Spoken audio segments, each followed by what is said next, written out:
the comfort that almost killed him. Ethan Cross had learned to read silence. In boardrooms, silence meant leverage.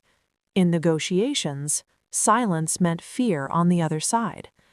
In his mansion overlooking the sea, silence meant peace. Or so he thought.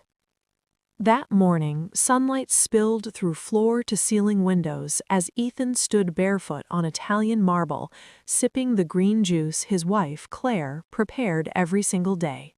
Kale, apple, ginger. Healthy. Clean. Perfect. "You work too hard," Claire said softly, adjusting his tie, her fingers lingering just long enough to feel loving. "Drink up." He smiled. He always did. Ethan Cross, founder of Cross Tech Industries, billionaire before 45, respected, feared, admired. He trusted his wife more than anyone alive. She had stood behind him when he was nothing but a brilliant engineer sleeping in his office. She had watched the empire grow. He drank the juice. The dizziness came 5 minutes later.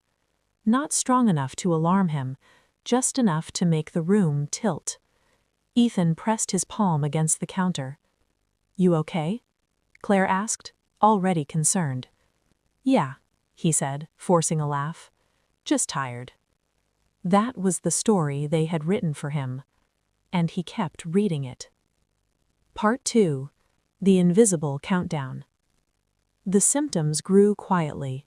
Headaches that felt like pressure behind his eyes, hands trembling during meetings, moments where words slipped away mid-sentence. Doctors found nothing definitive. Stress, they said. Burnout. Anxiety. Claire attended every appointment, holding his hand, asking the right questions, nodding at every answer. At home, Ethan began trusting her more.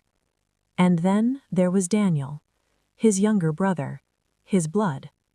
Daniel had always lived in Ethan's shadow, charming where Ethan was intense, reckless where Ethan was disciplined. Ethan had pulled him into the company out of loyalty, given him shares, influence, power.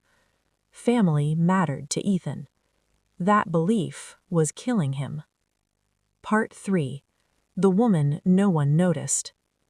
Miriam had worked in the Cross household for 8 years. She cleaned rooms that cost more than her yearly salary. She folded clothes that would never touch her own skin. She listened without being seen.